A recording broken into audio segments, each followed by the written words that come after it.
말씀 요한복음 16장 13절입니다. 그러나 진리의 성령이 오시면 그가 너희를 모든 진리 가운데로 인도하시리니 그가 자의로 말하지 않고 오직 듣는 것을 말하시며 장래의 일을 너희에게 알리시리라. 여기까지 오시겠습니다. 오늘 요한복음 16장 13절 말씀으로 근거해서 거듭남의 정의와 해설을 했습니다. 거듭남의 정의 그리고 해설. 거듭남의 정의는 우리가 이제 이 거듭남에 대한 중생에 대한 이 용어를 어떻게 보느냐 하는 것입니다. 거듭남의 정의는 제 개인적으로는 이렇게 보고 싶습니다. 성령께서 그리스도 예수의 피로 우리 죄를 씻으사 들어오셔서 영을 살리시고 나으시고 만드십니다. 성령께서 그리스도 예수의 피로 우리 죄를 씻으사 들어오셔서 영을 살리시고 또 나으시고 만드십니다. 이렇게 이제 정의를 내리고 싶습니다. 근데 이제 이 해설을 좀 할 것인데, 물론 이 해설을 함에 있어서 기본적인 어떤 그런 말씀으로 이렇게 해설을 좀 하려고 합니다. 그리고 앞으로 이 거듭남에 대한 이 중생에 대한 말씀을 좀 더 세세하게 이렇게 말씀을 하려고 합니다. 이어서 이렇게 말씀드리려고 생각하는 것은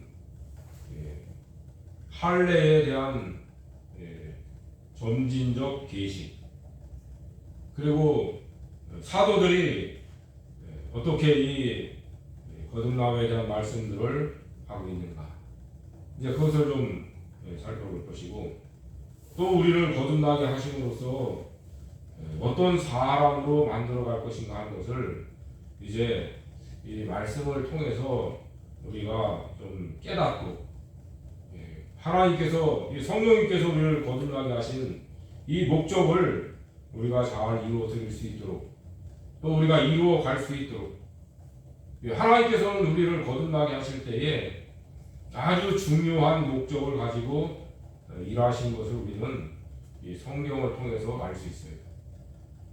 우리는 우리 구원에 있어서 가장 중요한 것 중에 하나가 뭐냐면 천국에 들어가는 것입니다. 일단 천국에 들어가는 거예요. 그러나 이제 하나님께서는 우리가 천국에 들어가는 것도 중요하게 여기시겠지만은 보다 더 중요하게 여기시는 것이 뭐냐면 하나님의 아들로서 어떠한 인격을 만들어 가느냐, 그겁니다. 다시 말해서 천국에 들어가서 어떻게 살 것인가 하는 것을 준비하는, 그게 이제 더 중요한 것이라는 거예요. 그것을 위해서 하나님께서 우리에게 행하신 그 일, 그것이 뭐냐면 성령께서 우리를 거듭나게 하신다. 예수님께서 말씀하신 대로 말씀드린다면 성령으로 태어나게 하시는 그 일을 하신다는 거예요. 자, 그래서 이제 이 성령께서 그랬죠. 성령께서는 성령님의 단독 사역으로 거듭나게 하신다는 말씀이에요.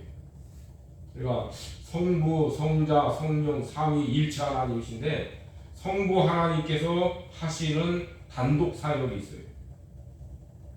또 성자 예수님께서 하시는 단독 사역이 있어요. 또 성령님께서 하시는 단독 사역이 있어요.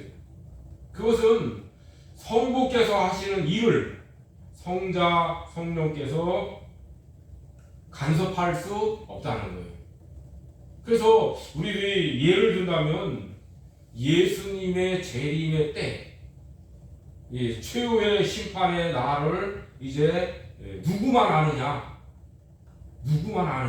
그렇게 물어볼 때 예수님이 뭐라고 하셨어요? 나 모른다. 누구만 아시느냐? 그건 아버지께서만 아신다는 거예요. 그건 아버지께서만 아신다는 것은 그것은 아버지께 권한이 있다는 거예요. 자기는 성자이신 이 제2위인 하나님이시지만 그 예수님의 재림에 대한 이 심판에 대한 모든 권한은 하나님 아버지께 있다. 예수님께서도 이제 하나님의 아들로서 사람의 몸을 입고 이 땅에 오셨죠. 그런데 예수님이 하신 일이 뭡니까? 우리를 위해서 십자가에 못 박혀 죽으시고 부활하신 거예요. 그리스도라고 하는 말은 기름 부음 받은 자란 말이죠. 그런데 이제 이 기름 부음 받은 자라고 하는 이것은 직분을 이야기하는 거예요. 예수라고 하는 그 이름이고 그리스도는 직분이에요. 그래서 어떤 일을 할 사람인가 하는 것을 이야기하는 거예요. 그래서 선지자와 제사장과 왕 이 일을 하시는 거예요. 그래서 이제 성령님께서 우리를 거듭나게 하시는 이 일에 있어서는 성령님의 단독적으로 일하시는 그 역사다. 그 다음에 이제 그리스도의 피로 그랬죠. 성령께서 그리스도의 피로. 우리 죄를 씻어주신다는 말씀이에요. 우리 죄를 씻어주신다. 그러니까 예수님의 피로 우리 죄를 씻어주신다는 것은 너무나 잘 알죠. 그렇죠?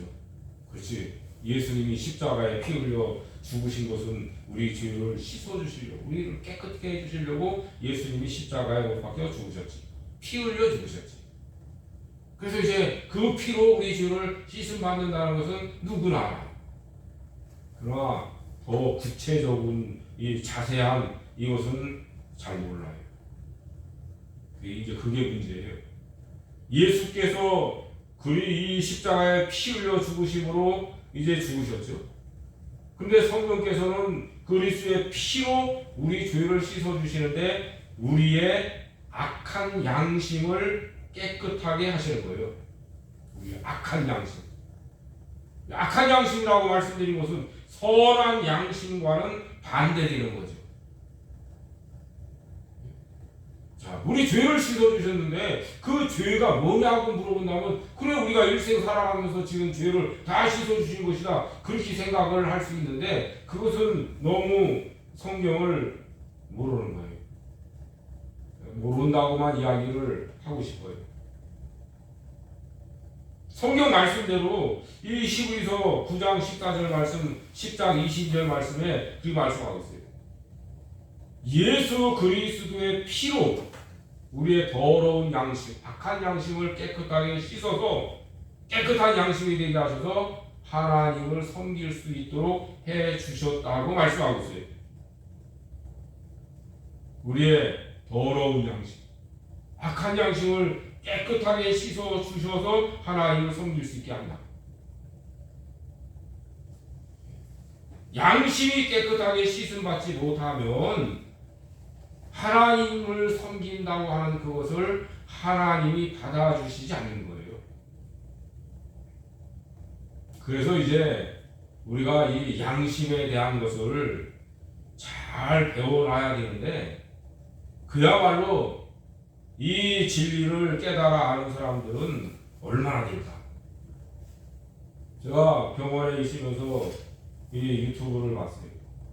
근데 김진홍 목사님이라는 분이 그 설교하는 가운데 구원의 확신을 이야기하면서 우리 대한민국의 전체 예수 믿는다고 하는 사람들 가운데서 99%는 저는 99%라는 말을 써본 적이 없는 것 같은데 그래도 좀 이렇게 더 많이 좀 얘기를 한 것 같아요. 근데 99%는 구원의 확신을 모른다는 거예요. 그러면서 이제 성경 말씀들 이렇게 가르치는 걸 제가 봤는데 그래서 깜짝 놀랐어요. 그분 설교를 들어본 적도 없지만은 그 유튜브를 한번 이렇게 병실에 앉아가서는 그 보고서는 깜짝 놀랐습니다. 그러면은 구원의 확신을 가진 1%의 사람들 가운데서 성령께서 그리스도의 피로 우리 양심을 깨끗하게 씻어 주셔서 하나님을 섬길 수 있다고 하는 이것을 깨달은 사람들은 그 1% 중에서 얼마나 될까? 1%라면 100명 중에 한 사람이에요. 우리 한국의 기독교인들이 지금 줄어들어서 얼마나 되는지 모르겠어요. 대략 제 개인적인 생각에는 그래도 한 6, 700만 정도 되지 않겠는가. 뭐 1000만이라는 건 옛날 얘기고, 그것도 뭐 이렇게 센 사람 또 세고 뭐 그래가지고 됐다고 그러는데 하여간 모르겠지만은 한 뭐 5, 600만 명 된다고 치고 100분의 1이면은요 5, 6만 명밖에 안 되는 거예요. 그런데 그 중에서 5, 6만 명 중에서 양심을 깨끗하게 씻어 주셔서 하나님을 섬길 수 있다고 하는 이 진리를 깨달은 사람들은 얼마나 될까? 저는 그것이야말로 1%는 될까 그런 생각해봐요. 1%는 될까? 그 진리를 깨달아 알고 있는 사람이 1%는 될까? 그 5, 6만 명 중에서 1%는 얼마나? 한 5, 600명? 그래서 그 정도. 그래서 이제 제가 생각에 그래도 구원의 확신을 가진 사람들은 10%, 20%는 되지 않겠는가 그런 생각을 좀 해봐요. 아주 심하게 말씀드리면 양심을 똑바로 쓰지 않는 사람들이 너무 많아요. 더 놀라운 것은 목사들도 구원의 확신이 없이 목사하는 사람들이 많아요. 어떤 사람들은 뭐 내가 늘 말씀드리지만 천당 지옥이 없다고 하는 목사들이 있다고 하니까요. 아주 심한 얘기를 하고 싶지만은 이제 그래요. 그래서 성령께서 예수 그리스도의 피로 우리의 더러운 양심, 악한 양심을 깨끗하게 씻어 주셔서 하나님을 섬길 수 있도록 해주신 거예요. 그 말씀하고 있는 것이 히브리서 9장 14절과 10장 22절 말씀입니다. 아주 중요한 거예요. 그래서 이제 예수님 그 보혈의 피로 우리의 이 양심을 깨끗하게 하셔서 이제 하나님을 섬길 수 있도록 그렇게 하신 것이다. 히브리서 9장 15절 말씀을 이어가는데 첫 언약 때에 범한 죄를 속하려고 주구사 그렇게 말씀하고 있어요. 히브리서 9장 15절 말씀에서 첫 언약 때에 범한 죄를 속하려고 주구사. 첫 언약. 그게 뭐죠? 요즘 문제가 되고 있다고 얘기를 하는데 이 행위 언약. 다시 말해서 선악과를 따먹으면 너는 반드시 죽는다. 선악과를 따먹지 마라. 그게 첫 언약이에요. 그래, 첫 언약 때에 범한 죄를 속하려고 죽으셨어요. 그런데 첫 언약 때에 범한 죄가 이제 어떤 죄일까? 그 죄를 짐으로 말미암아 어떤 그 더러운 것이 우리에게 들어왔는가? 우리가 어떻게 더러워졌는가? 그거를 이제 말씀하고 있는데 저는 이 성경 말씀을 근거로 해서 이 첫 언약 때에 지은 죄로 우리에게 들어와서 우리를 더럽힌 것은 우리의 양심을 더럽게 한 것이다. 다시 말해서 양심을 악하게 만든 것이다. 양심을 악하게 만든 것이다. 그래서 하나님께서는 예수님의 십자가의 보혈의 피로 우리의 이 악한 양심, 더러운 양심을 깨끗하게 씻어 주셔서 하나님을 섬길 수 있도록 그렇게 해 주신 것이다. 그런데 이 진리를 모르기 때문에 양심을 똑바로 써서 예수 믿는 사람들이 우리 한국 교회에 얼마나 될까? 구원받았다고 하는 확신을 가진 사람들 중에도 얼마나 있을까? 그게 의문스러운 거예요. 지금 우리 한국 교회가 예수 믿는다고 하는 사람들이 참 엉터리가 많아요. 10년 동안 교회도 안 나온 사람이 자기는 어느 교회 잘 다니고 있다고. 그런 얘기를 하는 사람들이 있는 걸 보면은 기가 막힌 거예요. 그래서 이제 한국 교회가 큰 문제가 되는 거예요. 그 다음에 이제 들어오셔서 그랬죠. 성령께서 그리스도 예수의 피로 우리 죄를 씻으사 들어오셔서, 성령께서 우리 안에 들어오시는 거예요. 성령께서 우리 안에 들어오시는 거예요. 이게 구원이라고 하는 그 구원은 제가 늘 말씀드리지만 우리가 천국에 들어가는 것이 하나님께서 우리에게 주시고자 하시는 진정한 구원이냐 그렇게 묻는다면 아니라고 했어요. 아니라고. 그럼 뭐냐? 진정한 구원은 그리스도와의 연합이 되는 거예요. 그리스도와의 연합. 제가 말씀드렸잖아요. 구원론에서 구원을 이야기할 때에 그리스도와의 이 교회와의 신비적 연합이라 했어요. 하나가 되는 거예요.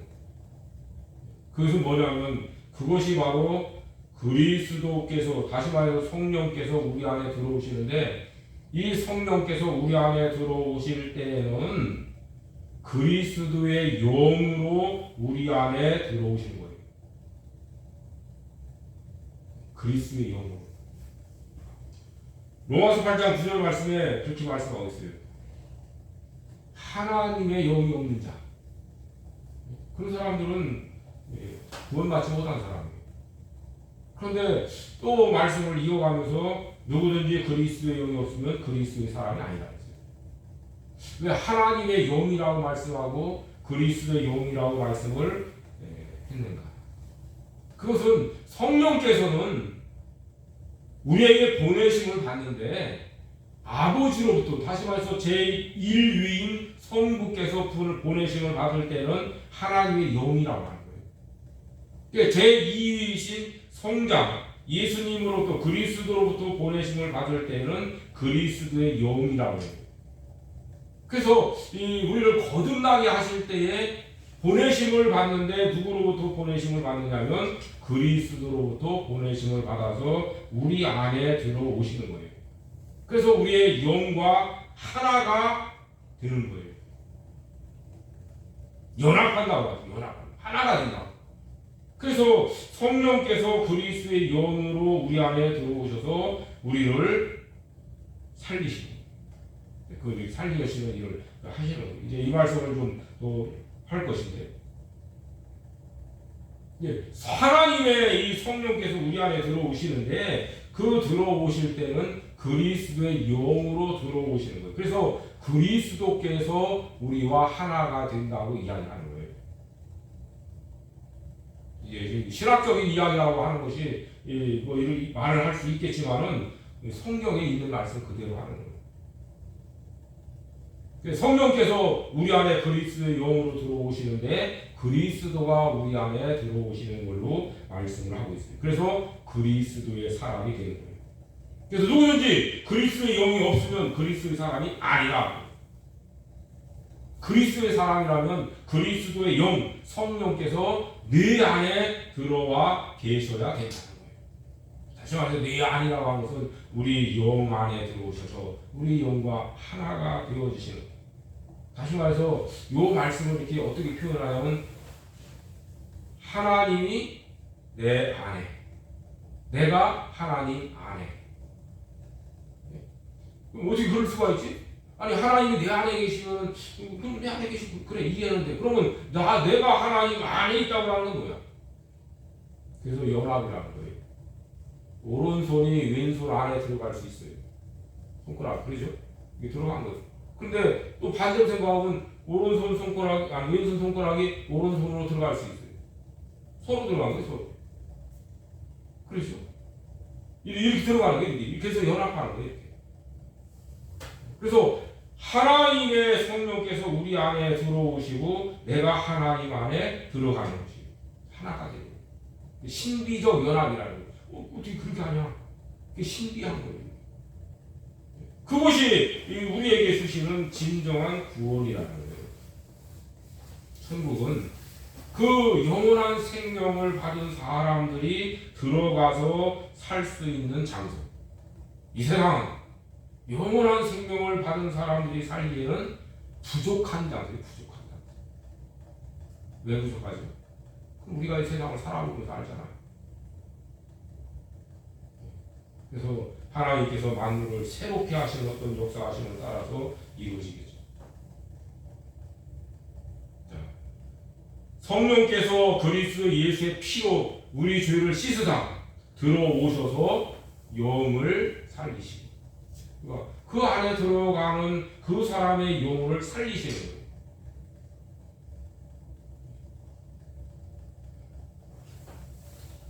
에베소 2장 1절 5절 말씀에 그런 말씀을 분명히 하고 있어요. 허물과 죄로 죽었던 너희를 살리셨도다. 허물과 죄로 죽었던 너희를 살리셨도다. 또 6절 보면은 이제 그리스도와 함께 그와 함께 일으키셨다 했어요. 물론 이 말씀과 비슷한 말씀들을 또 하고 있어요. 이 말씀은 이제 다음에 또 이 세 가지에 대한 말씀을 할 때에 좀 더 자세하게 이제 드리려고 생각합니다. 오늘은 아주 간략한 말씀으로만 할 것입니다. 그래서 죽은 자를 살리셨다 했죠. 허물과 죄로 죽었던 너희를 살렸다고 말씀했어요. 그러면 우리가 언제 죽었습니까? 죽었다는 게 뭡니까? 살렸다는 것이 뭔가요? 이제 이것을 우리는 분명히 알아야 돼요.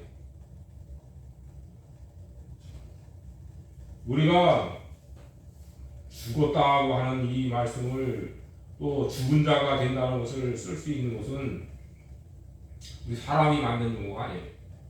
하나님께서 하신 말씀이에요. 그렇죠? 에덴 동산 중앙에 있는 선악을 알게 하는 나무의 실과를 먹으면 반드시 죽는다. 그렇죠?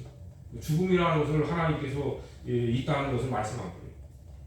그런데 이제 우리들이 또 알아야 될 것이 뭐냐면 하나님께서 아담과 하와를 창조하시고 그 사람을 산 영이 되게 하셨어요. 생기를 그 코에 불어넣으셔서 산 영이 된다고 했어요. 산 영, 살아있는 영. 그런데 그때에 살아있는 영이라고 하는 그 표현은 어떤 영이냐? 죽을 수도 있는 영이었던 거예요. 차이점이고요. 죽을 수도 있었던 영. 그래서 하나님께서 선악과를 따고 먹으면 반드시 죽는다. 또 생명과를 먹으면 영생할 수 있다. 그러니까 이 산 영이지만 이 아담의 하와의 영은 어떤 영이에요? 죽을 수도 있고 영원히 살 수도 있는 그런 영이라는 거예요. 선악과를 딱 먹었죠. 그러면은 결과가 어떻게 나타나죠? 죽는 거죠. 죽었죠. 그렇죠. 그런데 이제 이 죽었다고 하는 이 표현을 성경 말씀에는 어떻게 표현을 하고 있는가? 자, 죽었다고 하면 우리 사람들이 우리 육신의 죽음을 생각하는 것이 보통이에요. 아, 죽었으니까 숨도 안 쉬고, 움직이지도 못하고, 또 이제 썩어서 흙으로 돌아간다. 육체의 죽음을 얘기하는 거예요. 그러나 이 죽음은 오늘 이 영의 죽음이라고 하는 것은 그런 말이 아니에요. 이사야 59장 2절에 보니까 그렇게 말씀하고 있어요. 너희와 너희 하나님 사이를 내었다. 그 뭐야? 너희의 죄가 너희와 너희 하나님 사이를 냈다는 거예요. 틈이 벌어지겠다는 거예요. 틈이 벌어졌다는 것은 갈라졌다 소리예요. 너희와 너희 하나님 사이가 갈라졌다. 갈라졌다는 거예요. 시편 106편 23절에 보니까 모세가 하나님과 이스라엘 백성들이 결렬된 갈라진 사이를 중재를 해요. 중보자 역할을 하는 거거든요. 그런데 이제 이 중보자는 물론 예수님 한 분이시지만은 그런 역할을 예표적으로 하는 거예요. 예표. 모세가 예수 그리스도의 예표의 사람이에요. 그래서 이 하나님과 이스라엘 백성들의 그 갈라진 그것을 이제 중재를 하는 그 중보자로서 하는 거예요.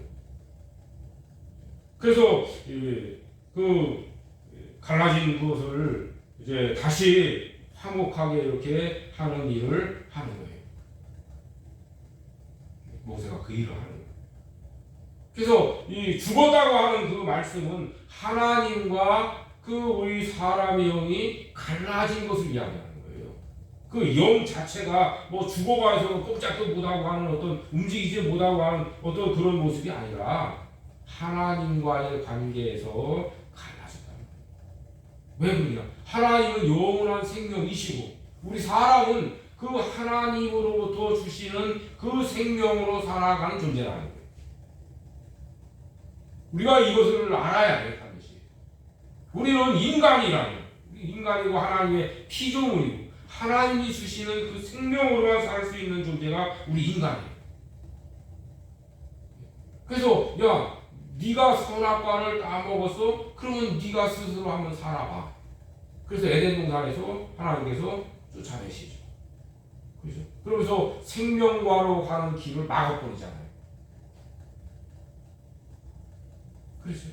그래서 에덴 동산 쫓아나서 네 근본 네 토지를 갈아서 땅을 일궈서 거기서 나오는 거 가지고 네가 먹고 살아봐. 우리 사람이 내가 스스로 살 수 있을까요?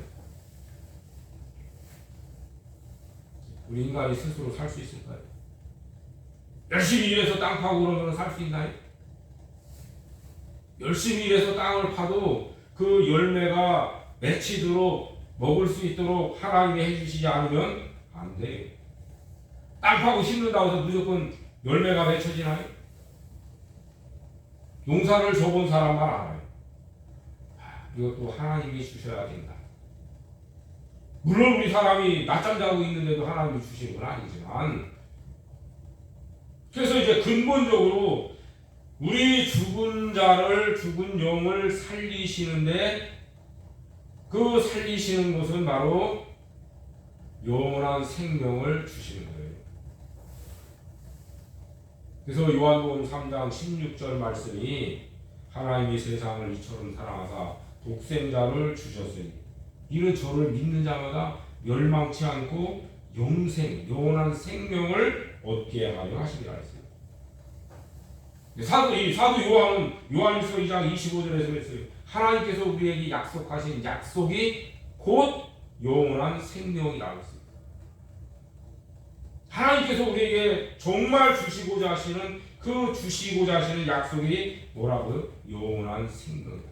그런데 그 영원한 생명은 바로 예수 그리스도. 그러니까 예수 그리스도는 두 개의 이름을 가지고 계시다고 했죠. 하나는 예수, 또 하나는 임마누엘. 그래서 우리를 죄 가운데서 구원하시는 일을 하시기 위해서 예수님이라는 이름을 가지고 오신 거예요. 그래서 그 일을 다 끝내시죠. 근데 임마누엘이라는 이름은 뭐죠? 하나님이 우리와 함께 계시다는 거죠. 물론 하나님께서 우리에게 이렇게 현재적으로 영적으로 함께 계시지만 실제적으로 함께 계시는 것은 뭡니까? 우리가 눈으로 보고 만지고 듣고 할 수 있는 그런 실제적인 함께 하심. 하나님을 우리가 보고 만지고 듣고 이렇게 할 수 있는가? 하나님을 어떻게 그럴 수 있는가? 성경을 모르니까 그러는 거예요. 빌립이 예수님께 뭐라고 하셨어요? 하나님을 보여주셨으면 좋겠습니다. 야, 네가 나하고 이렇게 함께 있으면서 아직도 그런 얘기를 하냐? 나를 본 자는 아버지를 봤거든. 왜 그런 말씀하세요? 예수님은 하나님으로 사람으로 오신 분이에요. 하나님으로서 사람의 몸을 입고 오신 하나님이에요. 그래서 예수님께서는 나를 본 것으로 하나님을 본 것으로 알아. 네. 예수님은 참 하나님이시고 참 사람이시기 때문에. 그러니까 우리가 어떻게 그럴 수 있는가? 그러니까 하나님 말씀에 대한 깨달음이 없어서 그런 믿음이 안 생기는 거예요. 그래서 말씀을 깨달아야 해요. 이 말씀이 이런 말씀이구나. 깨달은 사람들은 그 말씀을 자꾸 되새김질을 해서 그 말씀이 무슨 말씀인가를 이해를 하는 거예요. 이해가 돼요. 이해. 그래서 이해가 된 그것을 내가 알고 있는 참된 지식이 돼야 돼요. 내 말로 이렇다 했어요. 입으로 시인한다고 하죠. 이렇다. 내 말로 하는 거예요. 그래서 속에 있는 것이 나오는 게 말이에요. 나는 이렇게 알고 있다. 그걸 깨달은 사람은 자기 깨달은 것을 말하는 거예요. 깨닫지 못하고 그 말씀이 믿어지고 이해가 안 되니까 말을 참아 못하는 거예요. 왜요? 그럴까? 무슨 말인지 자신 있게 말할 수 없어요. 왜냐하면 내 자신부터 믿어지지 않으니까. 이해할 수 없으니까. 내가 이해할 수 없으니까. 그래서 목사의 설교는요, 자기가 이 말씀을 먼저 깨달아야 되는데, 깨달을 뿐 아니라 되새김질해서 이것을 충분히 설명할 수 있게, 자기가 가지고 있어요. 그래서 이제 그걸 자꾸 이렇게 하는 거예요. 우리가 이제 이 목사, 전도사 이렇게 와서는 처음 이렇게 시작할 때는요, 모르는 게 많죠. 그렇지만은 그래도 자기 나름대로 이렇게 기본적인 어떤 것들을 알고서 그걸 가지고 시작을 하는 거예요. 그러면서 계속 성경 읽고 배우고 기도하고 묵상하고 그러면서 자꾸 깨닫는 거예요. 그래서 깨닫는 것을 자꾸 가르치는 거예요. 그래서 이제 이 시간이 오래 이렇게 지나면서 그 일을 부지런히 하면요, 깨달아지는 것들이 많아지는 거예요. 그 믿음이 점점 강해질 수 있고. 그래서 믿음 생활을 오래 한 사람들은요, 그 깨달아짐이 많아야 돼요. 그래서 자기가 가르칠 수 있는 사람이 돼야 돼요. 맨날 어린아이처럼 이 연약한 이런 젖만 먹으려고 하면요, 안 돼요. 선생이 돼야 돼요. 선생.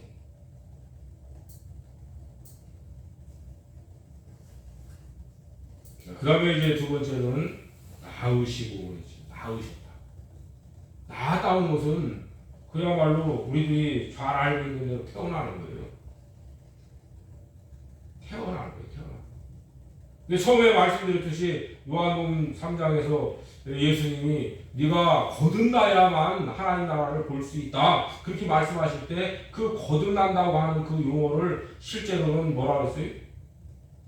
아노땐이라고 했는데 그것은 위로부터 나야 된다 했어요. 예수님이 위로부터 나야 된다는 것을 말씀하셨는데, 이 번역을 저는 바꿨으면 좋겠다고 생각해요. 거듭나야 된다고 말씀보다는 위로부터 나야 네가 하나님 나라를 볼 수 있다, 그렇게 표현을 해주면은 우리가 생각을 바꿔서 다시 할 수 있는데, 거듭난다는 걸 잘 모르면서도 잘 아는 것처럼 착각하는 사람들이 많은 것 같아요. 다시 태어나는 거예요. 다시 태어나는데 어떻게 태어나요? 어머니 뱃속에 들어갔다 나온다는 그 니고데모의 생각, 그런 게 아니라 하나님 성령으로 다시 태어나야 된다는 것을 말씀하고 있는 거예요. 태어나야 돼요. 너 인간 그 태어난 그 생명 가지고는 안 된다는 거예요.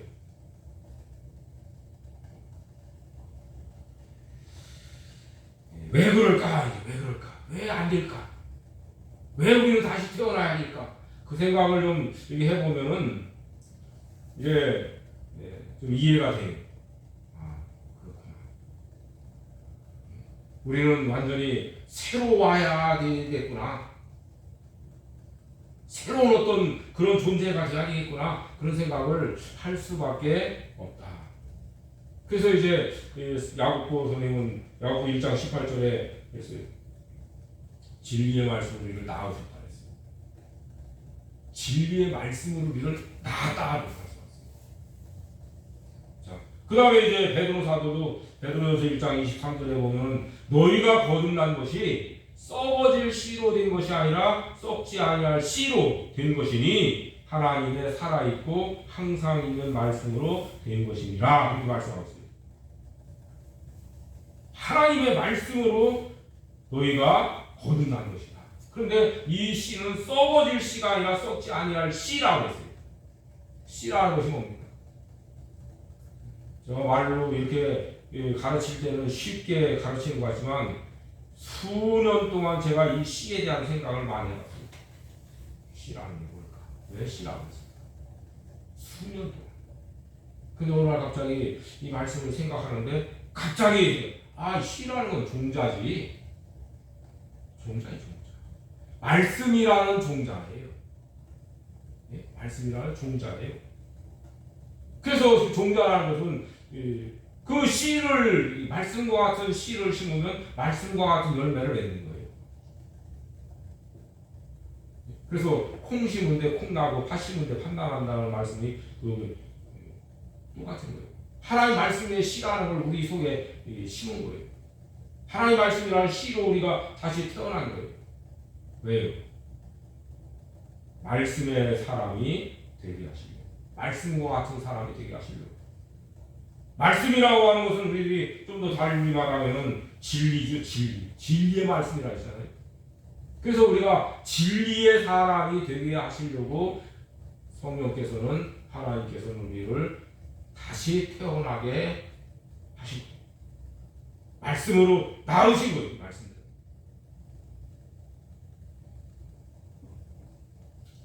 신명기 8장 3절에서 이 모세는 설교에서 하나님께서 너에게 만나를 주신 것이 뭐냐? 그것은 사람이 떡으로만 사는 것이 아니라 여호와의 입에서 나오는 말씀으로 사는 줄을 알게 하려고 한다 했습니다. 하나님의 말씀으로 사는 것을 너희가 알게 하려고 한다. 마귀는 이 진리를 알까요, 모를까요? 자, 우리 사람이 하나님의 말씀으로 살아야 된다는 것을 이 마귀가 알까요, 모를까요? 알지요. 왜냐하면 신명기에 있거든요. 이미 구약에 벌써 예수님 당시 이전에 1500년 전, 1400년 전 대략 그때에 이미 쓰여져 있는 성경이 있는데 그 이전에도 마귀는 알아요. 하나님의 말씀이 생명의 말씀이라는 것을 마귀는 알아요. 그래서 예수님을 시험하는 거예요. 돌멩이가 떡덩이가 되게 떡덩이가 되게 하라는 것은 이 돌멩이 떡을 만들어서 먹으라는 얘기죠. 그럼 살지 않냐? 배고파서 죽겠지 않냐 지금? 그 말에 예수님이 넘어가셨나요? 예수님은 사람이 떡으로만 사는 것이 아니라 하나님 입에서 나오는 말씀으로 산다는 것을 너무나 잘 알고 있는 분이에요. 오늘 우리들도 만약에 이 진리를 너무나 잘 알고 있다면요, 아무리 배가 고프고 죽을 점이 이러도 돌멩이가 떡이 되게 해서 먹는다고 하는 생각은 가질 수가 없어요. 가질 수가 없어요. 그게 사람이 어떤 사람이 되어지느냐 하는 것을 만들어지는 거예요. 어떤 사람, 그런 것이 나올 수 없는 사람, 그런 것이 나올 수 없는 사람으로 만드신 거예요. 하나님은 우리에게 네 속에서 죄라는 그런 것이 나올 수 없는 사람으로 좀 변해져 가라는 거예요. 물론 우리 속에서 나올 수 없는 사람이 완전히 된다, 전혀 죄악이 안 나온다, 그런 것보다는 이런 죄들이 나오지 않게 하나하나 버려나가는 거예요. 다른 죄는 나올 수 있어요. 그러나 이런 죄는 안 나올 수 있는 것들이 이렇게 만들어져 봐라. 얼마나 우리들이 만들어졌는가, 이제 그런 그 인격을 우리들이 만들어가는 거예요. 하나님 우리에게 그걸 말씀하시는 거예요. 왜 그렇죠? 선악과를 따먹을 때 얼마나 쉽게 따먹었어요. 그렇죠? 얼마나 쉽게 따먹어요. 그 뱀의 말을 듣고서 따먹는 거예요. 그러니까 정말 그렇게 될 것 같거든요. 예? 먹음직하고 보암직하고 지혜롭게 할 만큼 탐스럽게 보인다는 거예요. 그게 그런가요? 아니거든요. 그거 먹는다고 해서 사람이 그렇게 바뀌어지는 게 아닌데 어리석은 거죠. 그러니까 우리들이 깨달아 알면은 그건 아니야. 분별력이 생길 수 있는 거지. 그래서 이제 우리가 하나님의 말씀으로 먹고 살도록, 하나님의 말씀으로 먹고 살도록 말씀의 사람이 되게 하시려고 우리를 낳으셨다 했어요. 다시 태어나게 했다. 말씀으로 다시 태어나게 하셨다는 거예요. 그래서 말씀의 사람이 되게 하시려고, 말씀을 닮아가는 사람이 되게 하시려고.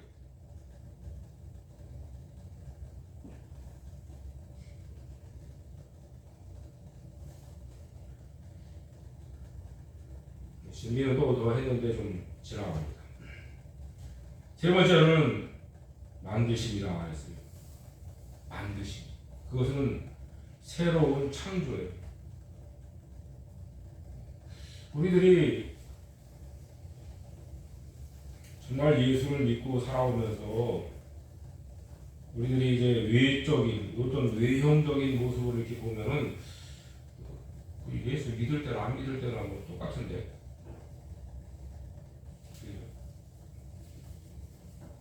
그런데 이제 내면을 보면은 발견할 수 있어요. 내면을 보면 발견해요. 자기가 예수님을 믿기로 결심한 그 결심의 때와 그 이전과 달라진 자기 모습이 확연하게 보여져요. 이제 어려서부터 이렇게 교회 나오고 신앙생활을 하고 이런 사람들은 그 어떤 획기적인 어떤 확실한 변화가 생기는 것을 잘 모르는 사람들이 많아요. 잘 몰라요. 이제 과거와 현재, 다시 말해서 예수 믿는 믿음을 어떤 결심한 그 전과 이후를 잘 분별이 안 돼요. 어려서부터 우리가 신앙생활하고 예수를 믿고 왔어요.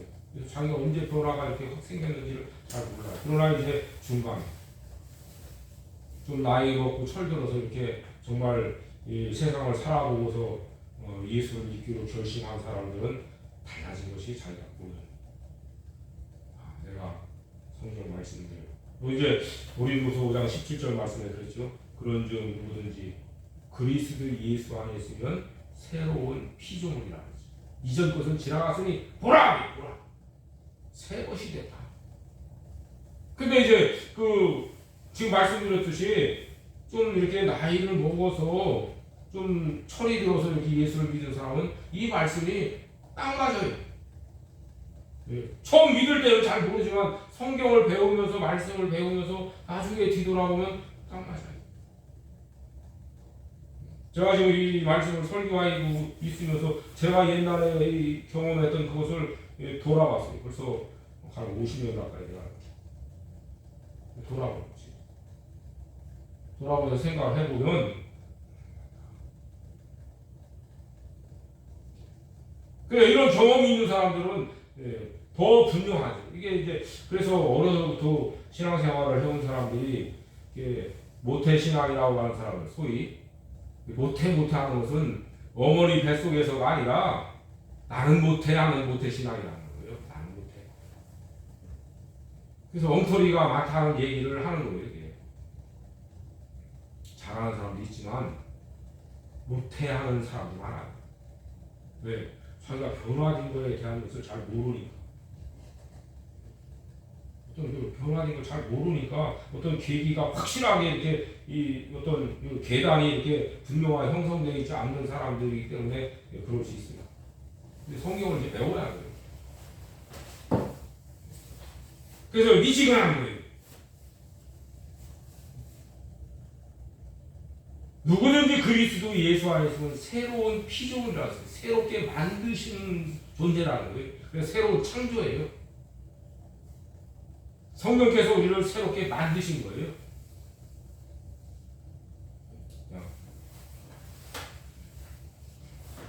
왜 만드셨느냐? 왜? 근데 이제 이 말씀을 좀 할 수밖에 없어요. 왜 만드셨느냐? 그것은 에베소 2장 10절에 그랬어요. 우리는 그의 만드신 바라. 얼마나 쉬워요. 우리 그의 만드신 바라. 그리스도 예수 안에서 선한 일을 위하여 지으심을 받은 자. 선한 일을 하게 하시려고 하나님이 우리를 만드셨다. 다시 말해서 성령으로 거듭나게 하셨다는 거예요. 성령께서 우리를 다시 태어나게 하실 때에 우리를 살리심과 만드심과 낳으심 세 가지가 같이 일어나는 거예요. 우리 사람도 마찬가지 아니에요? 한 사람이 이렇게 태어나면 어떻습니까? 태어나면서 그 부모로부터 뭘 받죠? 이름을 받잖아요. 그리고 그 형상도 같잖아요. 얼굴 모습도 비슷한 모습이, 또는 속의 성품도 또 비슷한 것들이 많이 있고, 그렇죠? 그리고 자라나면서 그 부모로부터 많은 것들을 받아요. 물론 뭐 부모가 부자면 더 많이 받을 수 있고, 그렇죠? 태어날 때 이미 받게 돼 있어요. 그렇잖아요. 받게 돼 있어요. 그러니까 성령께서 우리를 거듭나게 하신다, 다시 태어나게 하신다, 그럴 때에 받는 거예요. 부모로부터 생명을 받죠. 그렇잖아요. 생명을 받잖아요. 그리고 부모로부터 성품적인 것도 받아요. 그리고 부모로부터 길리움도 받아요. 그래서 어떤 사람으로 만들어져가는 그런 과정을 겪어요. 어떤 좋은 믿음의 사람으로부터 이 길리움을 받으면요, 그 자녀들이 좋은 믿음의 자녀들이 되는 확률이 높아요. 근데 못된 인간한테, 이 쪼커 같은 인간한테 태어나면요, 그 자손들이 쪼커 같은 인간들이 많이 나오는 거예요. 영화 조커가 있는데 그 조커라는 이름을 가진 사람이 있어요. 그 사람 이름을 따서 그 영화를 만들지 않았나 그런 생각이 드는데, 그 영화를 제가 못 봤지만은, 그래서 조나단 에드워드 가문, 미국의 양대 가문을 비교하는 그런 연구가 있어요. 우리를 만드셨어요. 왜 만드셨어요? 그리스도 예수 안에서 선한 일을 하게 하시려고 우리를 만드셨다 했어요. 그것이 뭐와 관계가 있냐면, 히브리서 13장 18절의 말씀을 했어요. 우리를 위해서 기도하라 했어요.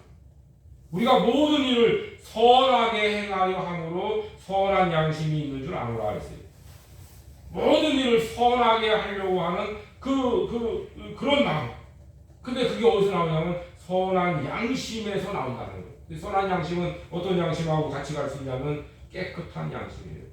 그래서 그리스도 예수의 피로 깨끗하게 씻겨준 그 양심을 따라서 살다 보니까 그것이 모든 일을 선하게 하려고 하는 그런 마음이 있다는 거예요. 그렇게 만들었다. 그렇게 할 수 있는 사람으로 만드셨다는 거예요. 그래서 그리스도 예수 안에서 선한 일을 하게 하시려고. 그 양심을 깨끗하게 해주시니까 그 깨끗한 양심을 가진 사람이 모든 일을 선하게 하려고 하는 그런 생각을 가지고 있다는 거예요. 그 양심을 버리면 믿음이 파손한다 했습니다. 그러니까 예수 믿는다고 하면서 양심 쓰지 않는 사람들은요, 믿음이 파손했는지도 몰라. 그러니까 그 양심을 똑바로 안 쓰니까 그 사람의 이 영이 어두워지는 거예요. 더러워지고. 이 영이 어두워지고 더러워진 것도 몰라요. 양심에 대한 것은 사실 시간을 가지고서 따로 설교를 해야 돼요. 사실. 제가 간단하게 말씀을 드리는 거예요. 지금 양심 쓰지 않는 예수 믿는다고 하는 사람들이 얼마나 많아요. 양심을 어떻게 쓰는지도 몰라요. 왜 양심을 쓰는지 써야 되는지도 몰라요. 그래서 자기가 예수를 잘 믿으려고 생각해요. 착각하는 거죠. 그러니까 제가 좀 심하게 얘기를 하는, 당신 같은 사람 때문에 예수 믿는 사람들이 욕먹는 거야. 당신 같은 사람. 양심이 뭔지도 모르면서 예수 믿는다고 당신 같은 사람 때문에. 그러니까 그야말로 0.001%를 되지 모르지. 처음에 말씀드렸잖아요. 제가 깜짝 놀랐어요. 구원받은 사람, 구원의 확신을 아는 사람들이 1%밖에 안 될 것이라고 얘기하는 얘기를 듣고 깜짝 놀라요. 그 중에서도 정말 양심을 가지고 선한 양심을 가지고 예수 믿는 사람들이 얼마나 있을까? 왜 선한 양심을 가지고 예수 믿는 일을 해야 되는가? 이걸 아는 사람이 얼마나 있을까? 1%만 된다고 해도 좋겠다는 생각은 제 생각이고 저는 더 있을 거라고 생각해요. 심각한 얘기죠.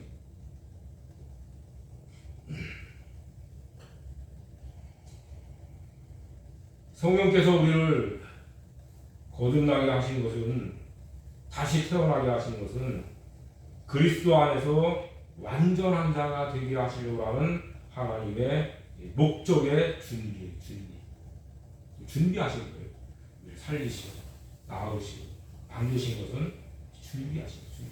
어떤 사람으로? 그리스도 예수 안에서 완전한 자. 이 완전한 자가 되게 하시려고 하는 이 준비예요. 그래서 처음에 말씀드렸듯이 누구하고 친한가? 당신은 누구하고 친한가? 당신은 누구를 닮아가려고 살고 있는가? 당신은 무슨 일을 하면서 살고 있는가? 그 얘기를 말씀을 드리지. 물론 거기에 이제 하나님이 주시는 천대의 축복에 대한 말씀도 하나를 더 붙였지만은 그리스도 안에서 완전한 사람은 이런 사람. 하나님과 사귀고 하나님을 닮아가고 선한 양심을 가지고 살아가는 사람이 그리스도 안에서 완전한 자. 근데 이것은 잘 알아야 돼요. 갓난 아이처럼 그런 정도에 머물러 있으면 안 되고 잘 알아야 돼. 선한 일을 얼마만큼 하고 있는가? 하나님 얼마만큼 닮아가고 있는가? 그리고 하나님 얼마나 친하게 지내고 있는가? 예수님과 사도들과 얼마나 친한가? 그걸 우리들이 한번 살펴봐야 돼. 자기를 살펴보는 게 자기. 내가 정말 예수를 믿고 천국 갈 사람이라면 이것을 깊이 한번 생각을 해야 돼. 그래서 우리는 전적 부패한 인간이에요. 칼빈주의 5대 강령 중에서 전적 부패가 있어요. 그럼으로써 성령께서 우리를 새로운 사람으로 만들어 주시지 않으면 그리스도 예수 안에서 완전한 사람이 될 수 없을 뿐 아니라 천국에 들어갈 수도 없는 거예요. 천국은 아무나 들어오는 것이 아닌 거예요. 새로운 사람이 돼야 돼요. 성령으로 새롭게 만들어진 사람이 돼야만 천국에 들어올 수 있는 자격이 있는 것이고, 또 천국에 들어와도 천국에서 하나님 아버지로부터 받을 상이 있다는 것을 우리는 알아야 될 것이고, 그 상을 많이 받는 그 믿음을 가져야 돼요. 그 욕심이 아니라 했어요. 하나님으로부터 많이 받고자 하는 것은 믿음이지 욕심이 아니다. 세상 것을 많이 얻으려고 하는 것은 욕심이에요. 그래서 하나님께서는 하나님에게 많이 받고자 하는 믿음을 갖는 거예요. 하나님은 그걸 기뻐하시는 거예요. 그래서 우리들이 하나님께서 이 기뻐하시는 그런 믿음의 삶, 그리고 하나님 말씀에 근거한 자기 믿음의 삶, 더 나아가서 우리가 이 땅을 살아가면서 세상 끝날에 그래도 내가 헛된 삶을 살지는 않았구나, 그런 생각을 좀 할 수 있지 않을까.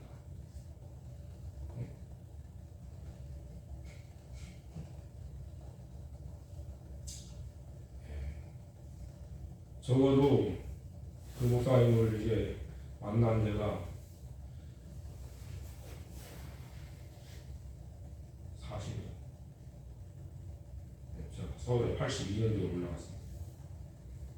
근데 어제 세상을 떠나셨어요. 저하고 동갑 목사님. 근데 이제 처음 있는 것 같아요. 그리고 다른 분들에 대한 것은 뭐 얘기할 거 없고.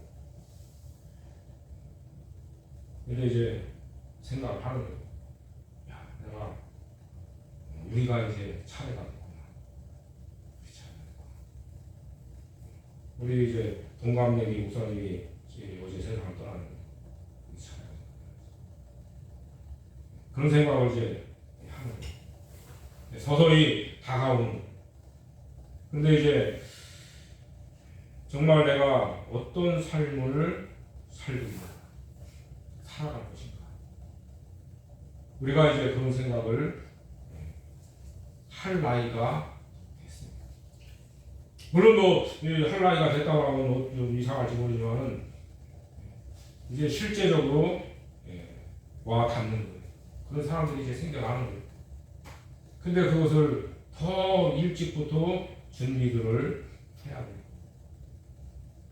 그래서 얼마나 일찍 깨닫고 준비를 하느냐에 따라서 그 사람이 이제 어떤 사람으로 자라나고 어떠한 삶을 살아가고 또 하나님 옆에 나아가기 전에 그래도 내가 좀 뭔가 이렇게 세상을 헛되게 살지 않았구나. 그런 자기의 발자취를 남길 것입니다. 자기의 발자취는 자기가 알아요. 저는 그렇게 생각해요. 자기의 삶은 자기가 기뻐하는 삶이 안 된다면, 자기가 부끄러움이 없는 삶이 안 된다면 세계에서 가장 부자이들 뭐라 하겠어요? 아니 한 나라의 대통령이 되고 왕으로 산다고 해서 뭐 하겠어요? 아무것도 아니에요. 세계 영웅이란 그런 왕이라고 하는 뭐 황제라고 하는 사람인데요, 자치도 없이 사라졌어요. 그러니까 그런 것들은 지나가고 보면 아무것도 아니고 자기 개인, 자기의 삶을 자기가 어떻게 살아가는가, 이것을 우리가 깊이 생각을 하시면서 그리스도 안에서 완전한 자가 되게 하시고자 하시는 하나님의 뜻을 우리가 잘 순종해 나가도록 그렇게 하면 자기는 복된 삶을 살아갈 수 있을 것이다. 그렇게 생각을